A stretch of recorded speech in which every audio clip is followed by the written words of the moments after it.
taking a critical look at the gaming news of the week. This is Augmented Reality, presented by the Triple S League.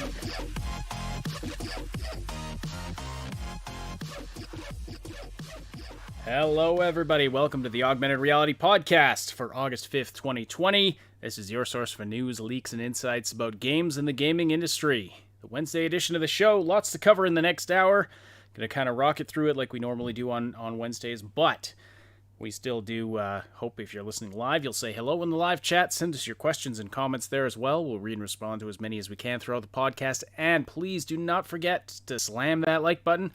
It likes it rough, and it tells us and YouTube that you appreciate this content. Also sharing, subscribing, hitting the notification bell, all of that stuff helps us out a ton, and so we really appreciate everyone who does that. All right. Gonna jump right into it. Hello, Cyb. I'm here with Cybsidian, as always. Hello.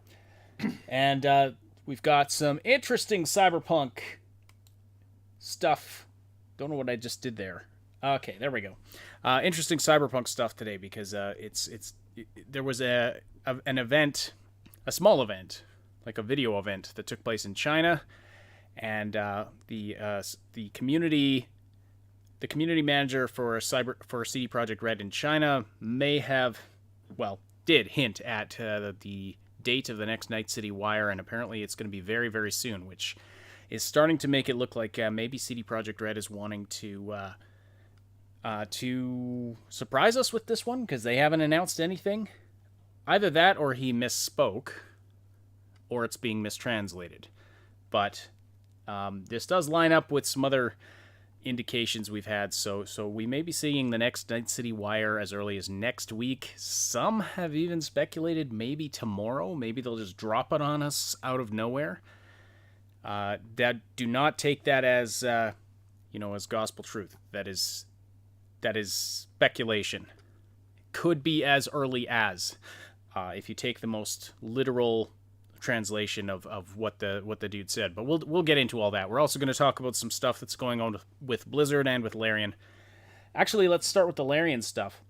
Mm-hmm. So we have they tweeted just recently. When did they send this tweet?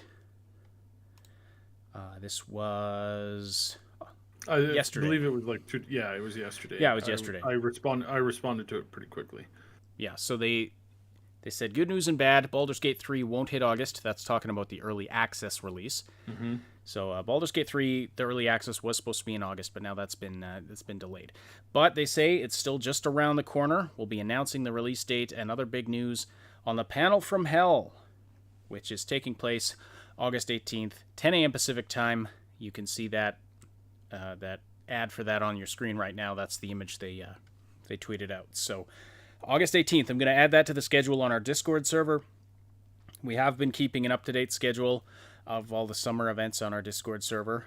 So yeah, definitely check that out. It's also a great place for conversations, for friendships, for getting together to watch streams. People have been streaming games right in the server, having great conversations and lots of watch together stuff. So when the next Night City Wire does happen, you can definitely watch it with some people from our community if you so choose. And a lot of you folks have been having fun with that.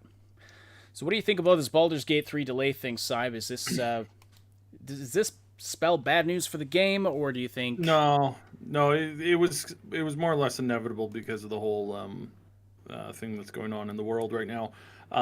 It was just that they have so many restrictions to their motion capture team that they just couldn't get all of the important stuff down pat. And we've talked before about how a lot of general community people have a bad habit of when they see something like a big red X across the screen during a cutscene, or something similar to like a floating ball with a big question mark, or placeholder graphics you're talking about. Yeah, placeholder graphics, placeholder animations.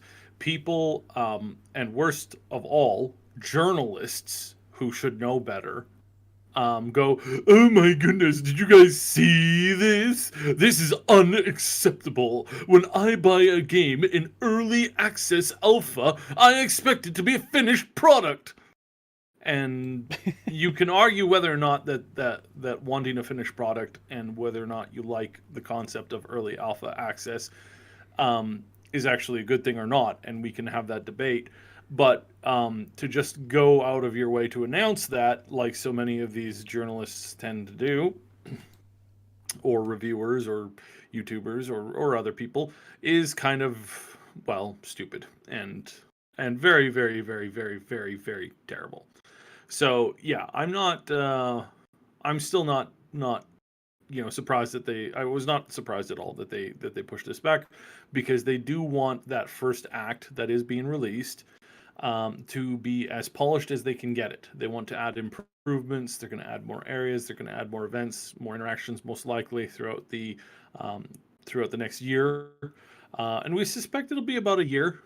It could be that it's a little shorter. Could be that they manage to pump the whole thing out by sometime, second quarter next year. But I anticipate that it'll be a full year in that pre-release status, while they continue to add things, more classes, more characters.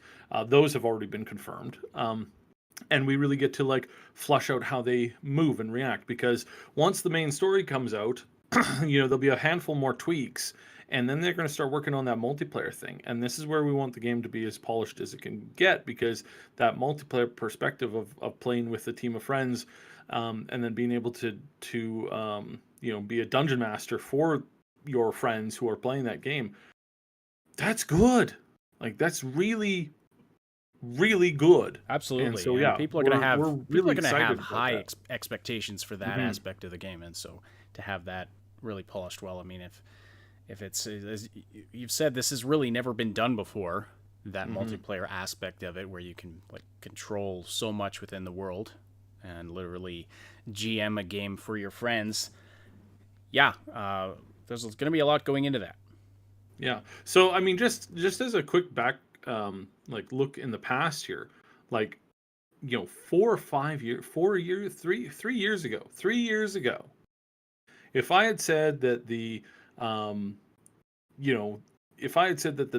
number one, that a couple of number one studios would be basically on their knees, and that we would have Larian Studios, this very small studio from Upper Europe, this really very not well known at the time. They hadn't put out their big game. Was going to be working on one of the most anticipated titles of the year. That Obsidian had just revealed a trailer for what looks like a serious contender to the whole Skyrim kind of like Bethesda throne, king of the castle, whatever you want to call it. Most people would look at that and say, no way. These studios are too small. They're too new. They don't know how to do any of this stuff. It would take it would take 5 or 6 years for them to get to this point. And obviously there's been some things moving, some stuff changing, some things altering. But sure enough, I mean, this is pretty amazing. Like, overall, like, we're really starting to see things start to go and move, and I am hoping that we will see a general improvement to the rest of the studios that we do care about. But yeah, no, this is really like, we're seeing big shakeups in the gaming industry, and Larian is definitely one of them. A lot of people don't like, some people not quite into this game. Trust me, if you're a fan of D&D, if you're a fan of tabletop, we're going to see a very unique experience here. And I'm really interested to see, and I think this is going to be a positive relationship here, competitive relationship between CDPR and Larian Studios, to see, because they're both basing this stuff off of really good tabletop games. And they're both going at it from a significantly different direction. And I'm very curious to see how this kind of gameplay plays out, because we're having the same thing. 2 big single-player campaigns to be followed up within 2-3 years-ish, a multiplayer system, also founded on that multiplayer tabletop experience. So this is really cool. And I don't think we need to like root for one and cheer for the downfall of the other. I think both of these things being there and pushing these boundaries, and trying to bring this stuff into a new age. I think this is really wonderful on both regards. Oh, absolutely. I hardly even cannot see wait these. to see how they both like take things from each other, because again they are both coming at it from a completely different perspective, and to see kind of how that meshes together. I'm really excited for this. This is looking truly really really awesome, and I am very excited for this. Well, So, two very yeah. different styles of games. Yeah, first person versus the sort of more traditional isometric, top down party RPG. Very very different IPs. Although both, deep RPGs, I hardly even see these as being in competition. I think there's a lot of people that will play both, and a lot of people might choose one over the other, but I don't think that, I don't see them as being competitors, really. No.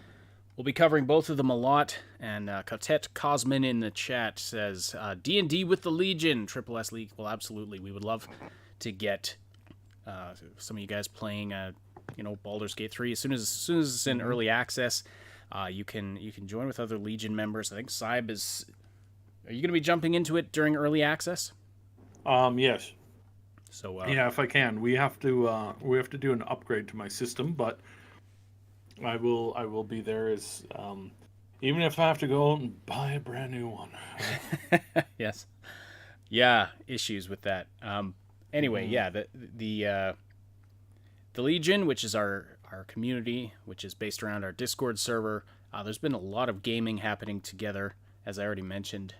So like once a week, they're all getting together to play Jackbox games of some kind, and all kinds of other. Almost every day, I'm seeing people streaming in the server, people gathered in the voice rooms, just hanging out. It's awesome to see. It's really awesome to see. So, and I don't think that'll cease with Baldur's Gate 3. I feel like that'll be a great game for people to get together and have a good time with.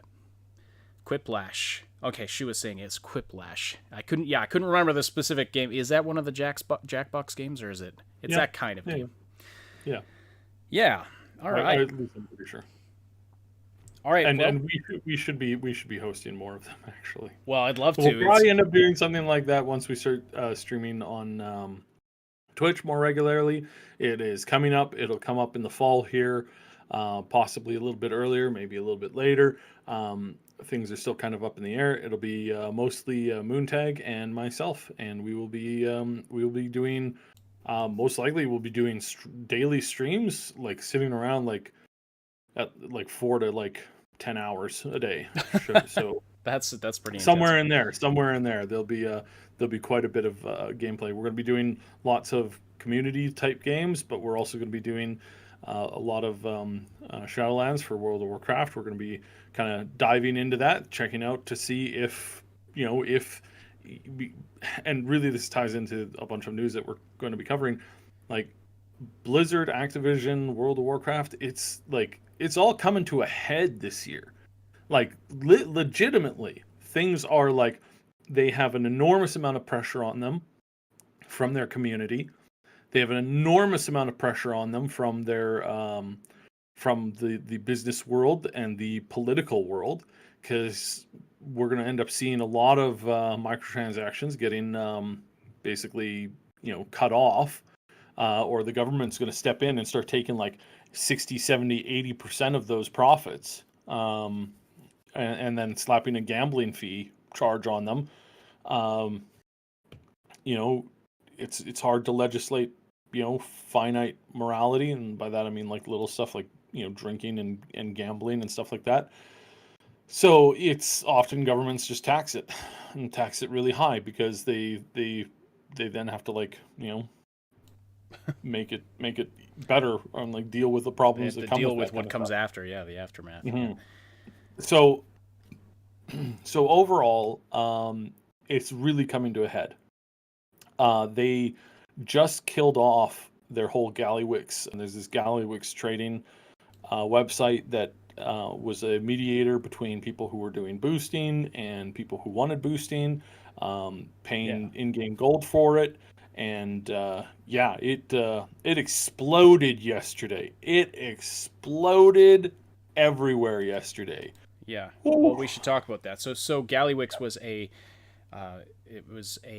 organization that did World of Warcraft boosting, Hmm. and it was found that they were selling gold for like in-game gold, selling for real money, Hmm. which is which is absolutely against Blizzard's and the EULA for World of Warcraft, and so Blizzard shut that down. Yep. And this is gone. Like I was trying to look it up. Their Twitter account Uh-oh. reconnection successful. There we go. Okay, apologize, folks. We just had a little blip in the stream, so hopefully we are back now and everything's fine. But I just got an alert on my screen that said our streaming software disconnected, but we are back. Hmm. All right. So not sure how much of that got cut off, but anyway, Gallywix Yeah. was So this Gallywix was a website. They had a Discord. They had a Twitter account. They helped people buy and trade and sell services via the game. Started out mostly in Europe, and then it was slowly starting to move over to North America onto the North American servers, and yeah, literally exploded yesterday. Uh, as soon as things started to go south, shit, talking mushrooms. There we go again. okay. Not sure what's happening on Cyb's end. I apologize for these issues, everybody. I don't know what's going on with the world of the internet right now, but Seems that YouTube is having some issues, well, which yeah, everything's green you on my know end right now. So it'd be great. Yeah, I just see it suddenly start to cycle in. So yes, yeah.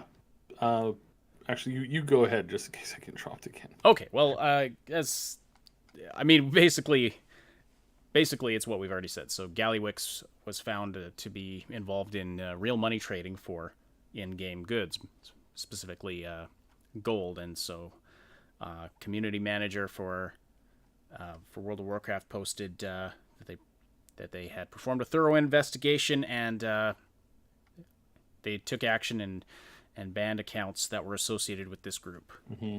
And Now apparently, they didn't just ban accounts that were associated with them. They banned accounts that were working with them in some like secondary capacity. There was a girl who was doing lots of streams for charity giveaways, and she got nuked too.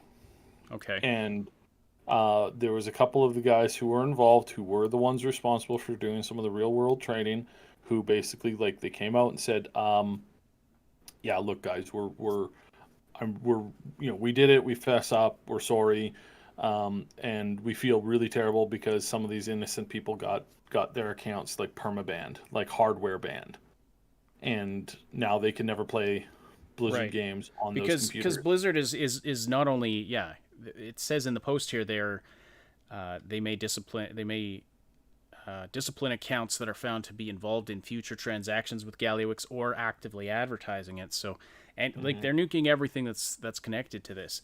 Now, why is this important to the larger gaming community? You were mentioning there was So this is going to have repercussions from this. repercussions, yeah. And Aswin Gold was kind of talking about this yesterday, and he said something that I thoroughly agree with. And it's the way that I kind of look at this stuff. It's that this stuff is kind of inevitable. It is inevitable that favors will be done for access to people who are pulling high end content, whether that's friendships, whether that's other things. I've talked in the past a little bit how it used to be a fairly high ranking player. By high ranking, I mean like top 10. Um, and we had people who even back then wanted access into certain things and wanted to like jump in and do the high end content that we were pushing and were wanting to pay for it, and they were looking to, make friends, make deals, do whatever they could. I knew more than one person who was willing to do other things, relationshipal type things Mm-hmm. when you're not in an actual relationship to get access to some of these, in some of these cases, like server first kills. Those were huge. And at the time when that started really happening. and it was kind of like the dawn of like the nerd era, where the nerds were suddenly cool and in some cases sexy, and some people were just like, wow, started to eat this stuff up. So yeah, and it's been a number of years since then, but it's like, yeah, the stuff is inevitable, and this will have to be addressed. So PL how says trading exactly booty for you booty address there. it? Yeah. Yeah. So just yeah. So at some point you have to kind of address it to the community. At some point, because what really happened here is one of the things that came out is, and we've talked about this method situation in the past. Um, Still haven't been able to like really dig into that, but you had this method thing where they were racing for world firsts, and it turns out that they were doing so essentially illegally. They were buying and selling access, money, gold, uh, bind on equip items that were extremely rare and extremely expensive, and they were paying, thousands upon thousands of dollars for this stuff to have it accessed, early in, and then to kind of pay it back, and then they would recoup that money through their through the success of that whole thing. And so there was a lot of really messed up stuff that was going on. Now, is And any of this stuff illegal from like a there in a may law, like in an actual there legal may be, sense, as yeah, opposed yeah, to? so Blizzard for sure can take some of these people to court. But you get into some ethics violations here, because essentially there was these, I mean, this stuff was like put up on Twitch as official broadcasts, these like races to world first. There was like sponsors, excuse me, there was competitions around this. There was some stuff on ESPN covering this. When Hmm. you find out that suddenly this whole field has been like muddled with, and has been had somebody who has basically been playing playing with the dice, so to speak, that's not good, because most people don't like, an unfair game, and that's what was kind of going on here. So All right, yeah, so Blizzard's kind of cracking down on all of this. yeah. So Interesting. they're coming down on this hard. This comes at the same time that their own employees kind of showcased the whole like financial system over there at Activision Blizzard, and that is also kind of like stirred the Hmm. pot. Now, before we get into So that, right now, there's so much drama going mhm. on. It's like tuning into Days of Our Lives, like every single day when I pull up like World of Warcraft news. Like big news this morning: Shadow Priests getting a complete revamp to their entire class, something that hasn't happened in 8 years. And for 8 years, people have been begging for it. Actually, more than that. Really, it's been one of these like gimped classes forever. And they finally said that they're going to go in and make it better, and they made a big announcement today. So literally it's like Days of Our Lives, Activision has just has dropped the hammer on Blizzard, and Blizzard has retaliated with showcase. It's like this nonstop emotional roller coaster, and it's actually pretty fun to watch right now. Between that and all the new personalities, we got Bellular, we've got Asmongold, we've got a whole bunch of these other people. We've got me returning to the game. So I mean that's not exciting for like 99.9999999 repeating, probably 100,000 times percentage of the population, but this is going to be interesting. So yeah, we're going to have some fun, even if it's gathering around to watch a thing burn. So I mean, it's going to be interesting and fun. Interesting. And So yeah, you had mentioned to me earlier today, though, that Blizzard went in and they removed more than 1 billion gold from the game's yeah. economy. Why did they do that? Like, what was the purpose of that? Well, so they didn't remove it from the economy directly. They removed it from these accounts that all got banned. Oh, I see. In Okay. total, these accounts had close to like, I think it was like 1.5 billion in gold, which I mean, so basically, let me do some math here. So basically, you could buy a WoW token, which for the last few years, you spend 25, $20 American, somewhere in that capacity, and you get around 200,000 gold. Okay. Okay. So, yeah, 200,000 gold has roughly about a market price in Blizzard's eyes of about $20, give or take a little bit. So a million is about $100, again, give or take a little bit. So yeah, multiply that into 1.5 billion, and that's how much money that Blizzard has essentially nuked from the game that will have to be recreated by the players, because there's no money that's artificially added in. It's like you have to go kill stuff or do quests, get loot, sell loot to vendor, turn in quests, get gold. Mm-hmm. That's how the gold is created in the game. So right now, there's a huge drop in this, which means prices and everything will probably have some is either going to face a kind of an inflation or a de-deflation, depending on what happens. So this and it's going to be really curious to watch how this like affects the game, because does that mean that everything's going to be more expensive or less expensive over the next couple of months? Yeah. Wow. And how By does the way, that so how is you, that going you to said react? 20. You said 200,000 gold costs $20. Essentially, yeah. Okay, so then that means that was Because about. you buy the WoW token from the Blizzard store, and then you sell that token to other players. That token is used to add 30 days of game time to your account. So that's a factor of 10,000. And so yeah, 1.5 billion gold in real world money, that's roughly $150,000. It's insane. Yeah. So it's Crazy. So this was a lucrative business, but yeah, they shut that down real fast. yeah. Maybe So not it's fast, but definitely yeah. effectively. So there apparently was one guy who was probably making close to like $40,000 a year, or was on track to.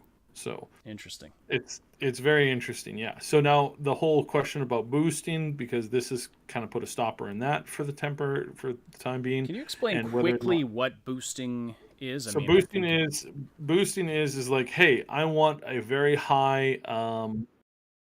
I am this like regular Joey Bag of Donuts shows up, and Joey Bag of Donuts is like, I don't have the time, the skill, or the brain power to get my sorry butt up to killing the top tier raid boss before the next like raid tier stuff comes out and everything becomes a little bit easier. So he's going to go to, his buddy and be like, hey, can you get me this kill? Well, they're like, well, how good are you? And he's like, well, 10 to 1. If you had to pick between me, a wet cat, and a towel in a fight, you would probably pick the wet cat. And so they go, oh, okay, so we're going to have to carry your sorry butt. So basically, we'll be fighting without you, essentially. So they take a content that's meant for 25 skilled players, and they bring in 5 useless players to kind of pad that out. But then those 20 players have to like work extra hard, essentially. Okay. So that's essentially boosting. So you do that. Joey Bag of Donuts gets the kill. He gets to walk around and say, "Hey guys, look! I just killed this big fancy guy. Look at that! Aren't I amazing? I'm so cool. I could do this thing that very few people have done." Yeah, that's boosting. Okay, that's not. Honestly, I'm glad I asked, because that is not what I thought. That's not what I was picturing when you said boosting. But okay, Well, very boosting interesting. also tends to do. It's also PvP too. So Yeah. PvP is a lot harder. You can't boost in PvP if you're a terrible player.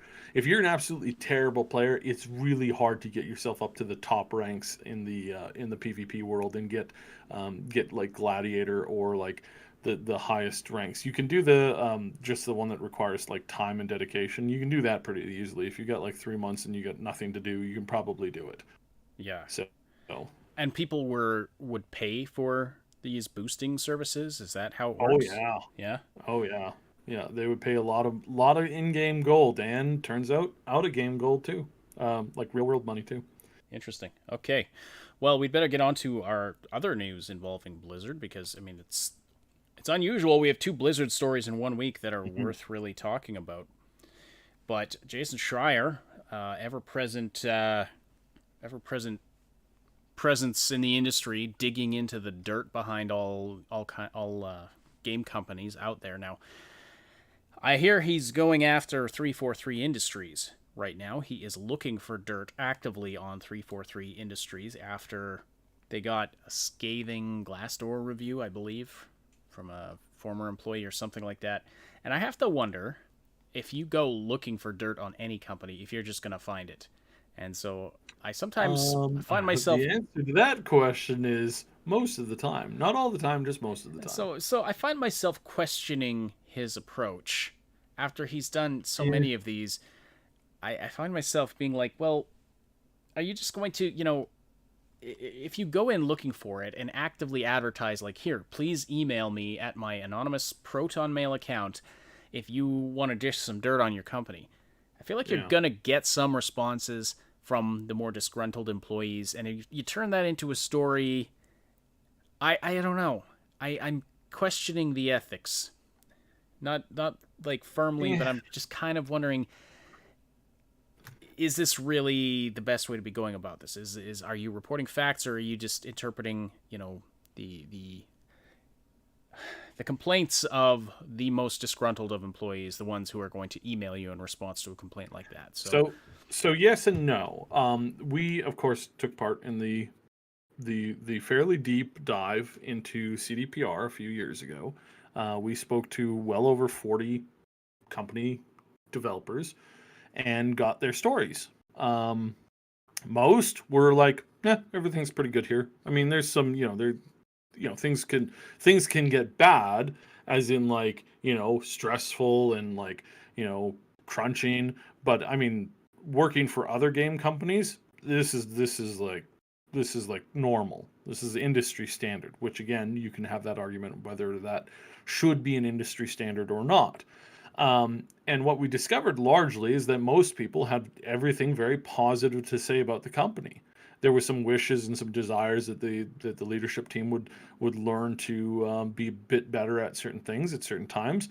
And that there tended to be a lot of wasted time on development, and sometimes somebody would work on something literally for months, and then that whole thing would be scrapped. And that's very, very rough on a person to work on art for months and months and months, feel that you're making a difference, then have it all scrapped, and you don't actually see anything in the final product that you worked on. That's really tough. That's really, really sucky. And it really hurts. Like, it really does. It does, but again, you look at that kind of thing. Yeah, but I mean, in that regard, yes, for the most part, I want to be really clear. That sucks, and that's not fun. However, that is not what was happening. That's not the negativity that we investigated at CDPR wasn't really happening the way that some people had claimed. So in some cases, when you say, hey, send me the dirt, all you discover is that, you got one or two bad apples, but that's not enough to run a story on. Not for a legitimate news person. Yeah, but there were some people who ran that story. They often run it anyway. Yeah, that's the problem. Yeah, there were some people who took that story and who ran with it and claimed, CDPR is a den of vipers as far as the developers go. And that was horse B. And they're and we dug in and we discovered that the person who ran this story talked to two people at the entire company. The entire company, they talked to two people. Pathetic. Like, absolutely pathetic. They've gotten better, so I won't name them, but it was pretty pathetic, because all it took us, a bunch of like much less known YouTubers, Mad Queen and myself, took us like 3 weeks, and we talked to over 40 of them. Yes. So so in that regard here, I think, if Jason Schreier had, done the same thing, I would hope that he had enough gumption, and enough integrity to go, I've been advertising for a couple weeks, a couple months, and the only thing I got is a handful of people who are obviously angry about, personal stuff at the company. So if that's the case and he doesn't run that story, then great. But in this case, I mean, he dug up something that is sort of kind of true, and then sort of kind of, again, probably going to happen no matter what you do. Well, so his recent report about Blizzard it's a little different in that there was some internal stuff going on anyway, and Schreier's reporting on it here from his new posting at Bloomberg. And yes, I just want to make it clear, Jason Schreier was not the person I was just talking about. Just that, like, we're talking about him in general, about yes, this is story, the type of reporting. He was not the person I was talking about the CDPR. Yeah. So this is the type of reporting he's been doing recently, is sort of these investigative, digging up dirt stories on big game companies, and he's uncovered, a bunch of things. He's done some good reporting, but again, I also find some of his methodology to be a little shady. Personally, we'll see. Yeah. But anyway, this was a little different because, as we read in the report here, employees at Blizzard Entertainment began circulating a spreadsheet on Friday to anonymously share salaries and recent pay increases with their, with their fellow employees. So there was a couple of things that happened. So Blizzard did an internal survey that they found that a huge percentage of their employees were not happy with their compensation, and then the Blizzard employees began sharing anonymously what they were making with each other in this big spreadsheet. And, the headline here, and I don't know if Schreier writes the headlines or if someone else at the company does that, but it says, Blizzard workers share salaries in revolt over wage disparities. Now, it's been, you got to take the word revolt there with a grain of salt, because some of the employees, we know of at least one who has commented on this and said, I was just doing it out of a desire for transparency. I was not in any way wanting to revolt against the company. So bear that in mind. Take it with a grain of salt. It's kind of a spicy headline, but anyway, this is going on, and apparently there is a huge wage disparity at Blizzard. The people at the top are making mad stacks, while the people at the bottom are struggling to make ends meet. Like that's something that's come out of this, is that there's a lot of employees, lower level employees there at Blizzard, who are struggling to make ends meet, who are making less than industry standard, and I mean, if you're working at Blizzard, you're working in a place that has an incredibly high cost of living too. Irving, California. And, California has notoriously high taxes, but it's bad. I know developers who have to room with 4 to 5 other developers just to pay basic rent with the wages that they make. In not 5-bedroom places, in like 1 or 2 bedroom places. Are you talking about specifically about Blizzard employees? I'm specifically talking about Blizzard employees. Yeah. And this is after Blizzard reported record profits. Yep. And also axed 800 employees recently. Yep. We've talked about both of those things. And then rehired those positions that they axed, doubling, in some cases, the amount of work that those positions then had to do, and hired new people for less. Yeah. So what the hell? So there is definitely something wrong here, and I hope this transparency leads Blizzard to clean up their act, because this is disgusting if this is true. Yep. So there's a couple things I want to point out here. Number one, this is inevitable when you have big companies that make particular types of art. And when I say that, what I mean is that there are some people who, if they were told, hey, you can work at Blizzard making these amazing games, but you'll have to sleep in your car and you won't make anything other, but you'll be like given food and stuff. So you'll work there for 5 years, you won't make a dime, you'll live in terrible conditions, and we're gonna like give you like rice and beans to eat. There would still be people lining up to work there. And I don't agree with this, obviously. But this is the inevitability when you have things like this happen. It's the same thing you get with any art medium. There are people who went to California in the heyday of acting and radio and movies and all that kind of stuff that said, hey, I will work for free. I will work for free and you can insult me. You can, you know what? Maybe we can have, work out some other stuff and that I'll give you for free. Just please let me work in one of your movies. Again, this stuff is for the most part inevitable because you have more people in the industry in the world who want to work at Blizzard for free than you have people that Blizzard desperately needs to hire and pay a really, really high wage to so that they can make those good products.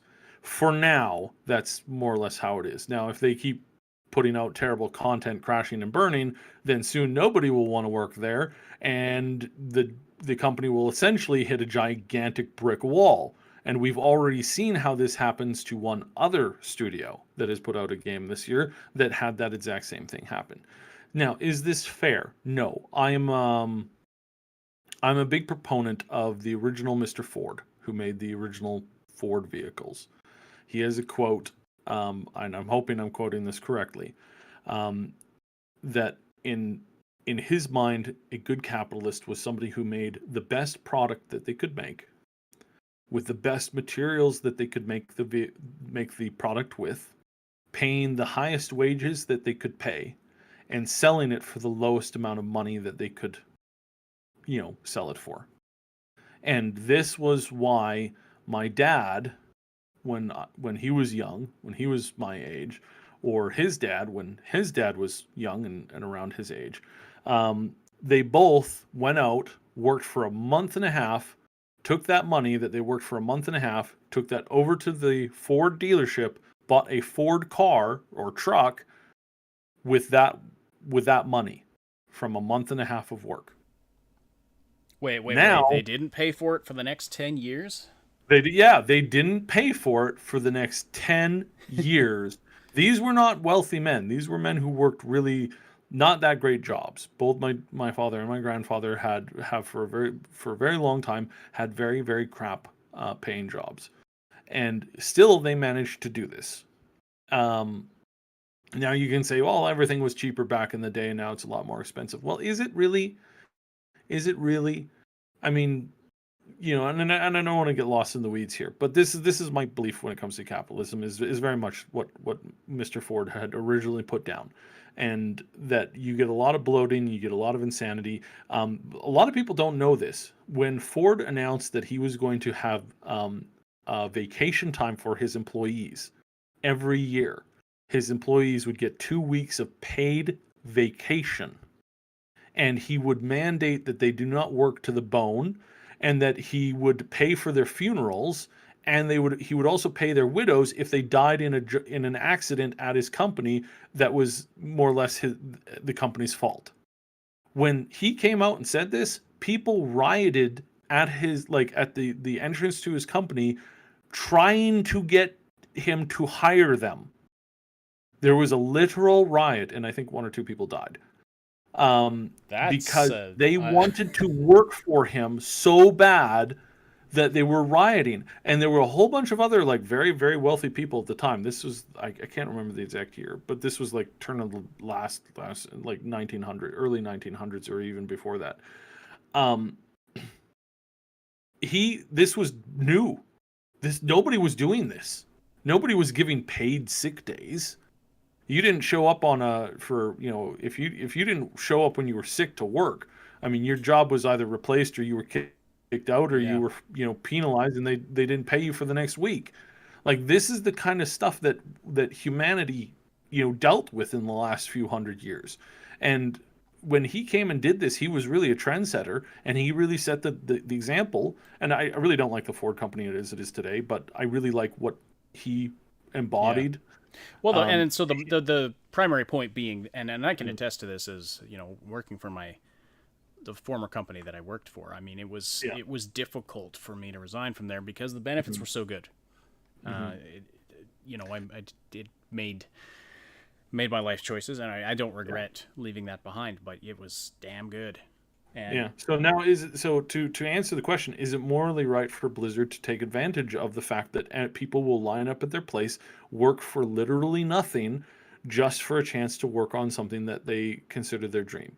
And the answer to that is no. That's not. It's not morally right to do that. It's essentially slavery. Not when you can afford not to do that. it's also a bad business decision because It, then you're it really not is a getting terrible the business best decision. people, right? You're also not encouraging their loyalty either. Exactly. And Yeah. and you create a brain drain eventually, because as soon as somebody has reached a point where they've gotten some notoriety and they've gotten a lot of skill, they're going to move out of there and work for somebody else who's going to pay them a whole lot more, and you're suddenly going to be left without that person who has that skill.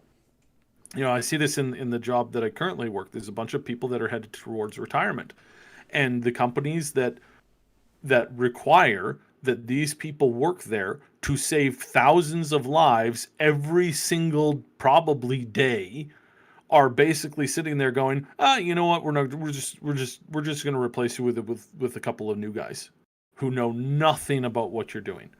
And everybody's sitting around looking at them and going, you're insane. Yeah. You're insane.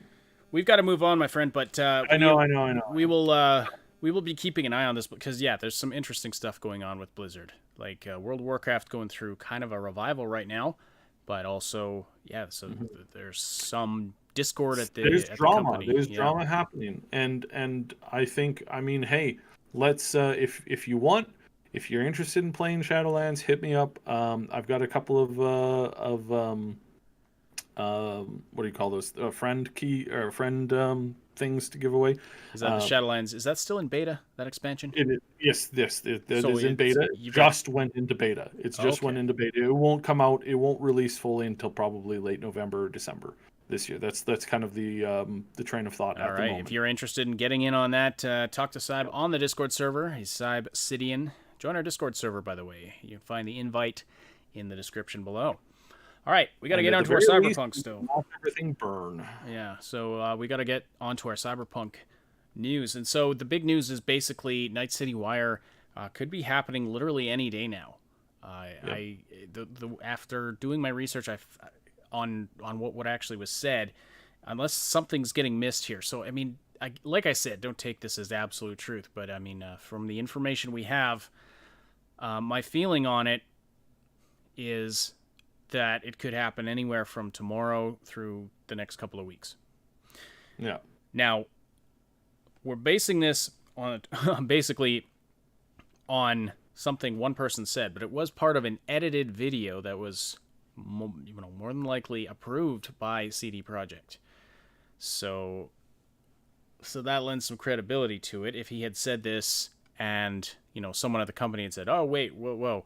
Now, granted, this was in Chinese, and I don't know how many people at the company speak Chinese, but so it's kind of complicated. But basically, what happens is I'm going to put this picture up on the screen right now. This is Tony Chen.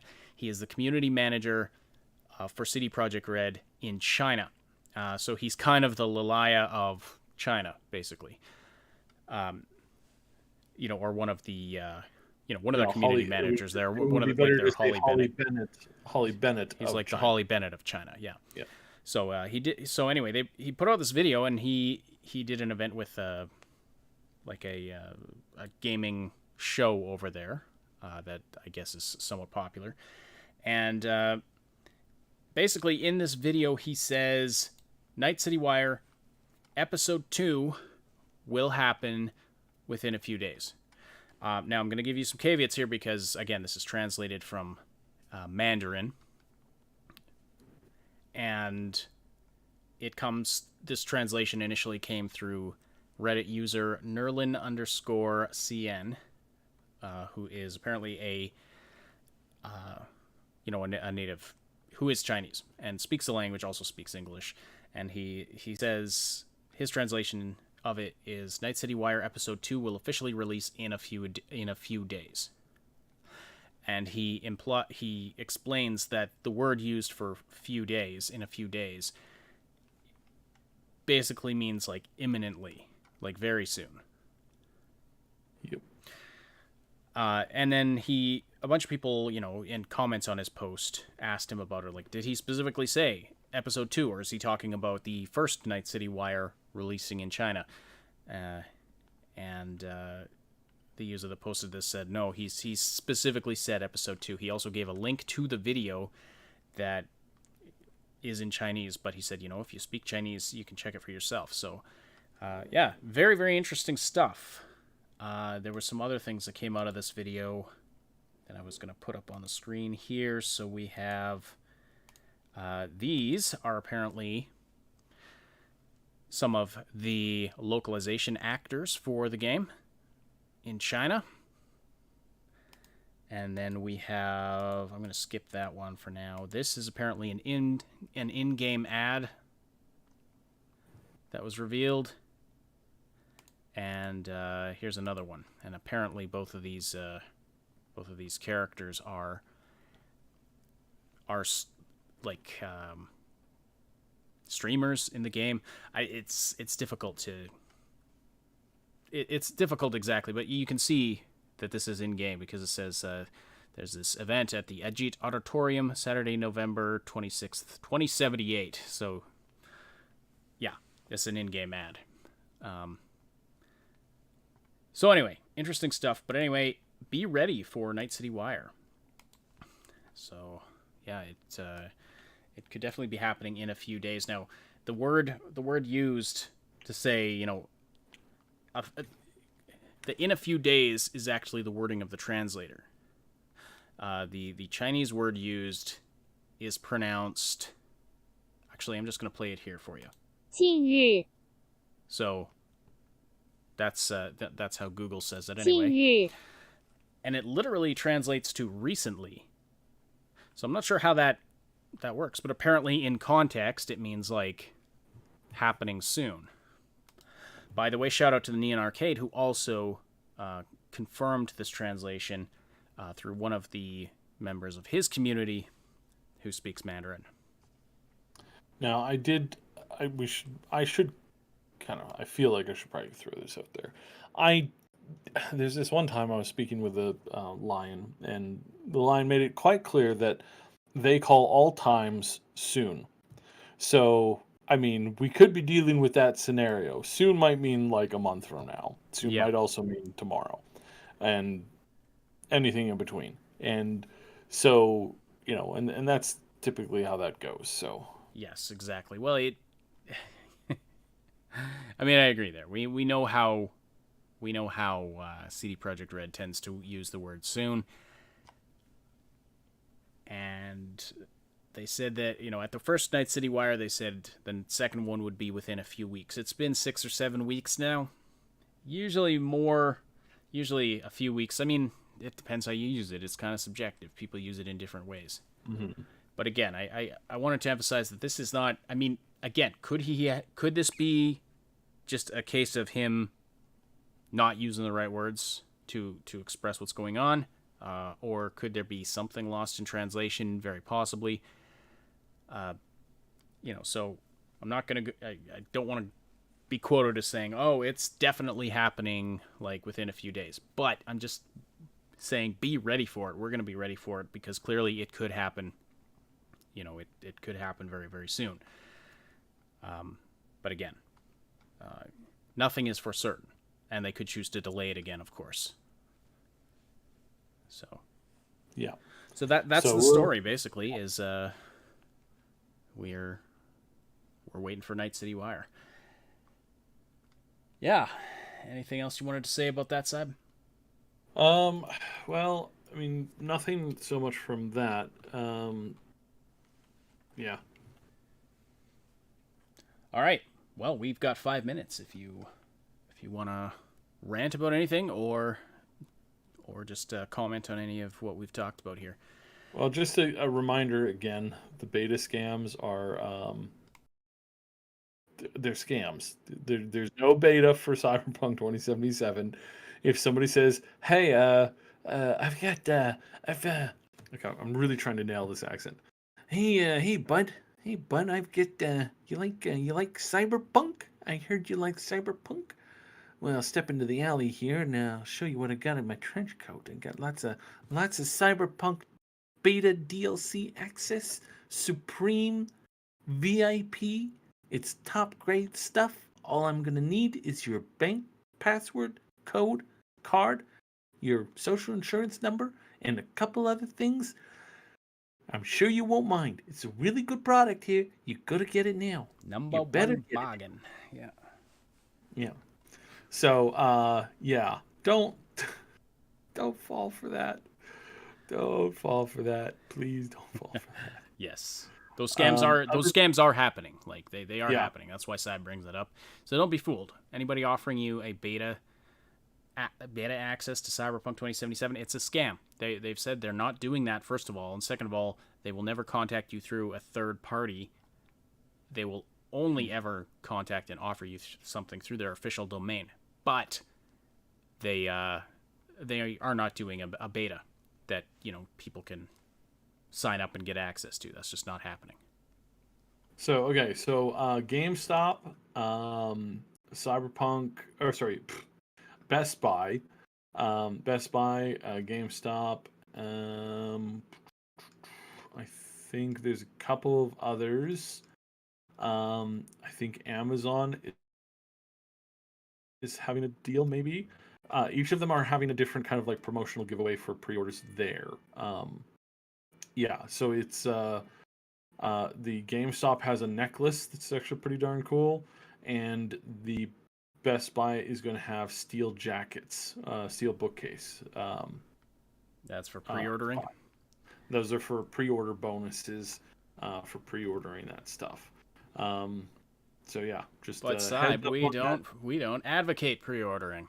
I don't advocate pre-ordering anything that you don't necessarily want and need. I definitely don't suggest you pre-order anything with more than a month of time ahead of time, unless you're going for like the collector's edition, which obviously there's a limited number of them and you have to get in, early on. And I tried, but they sold out within 3.5 minutes or some stupid thing like that. So yeah, I was not as lucky. So yeah.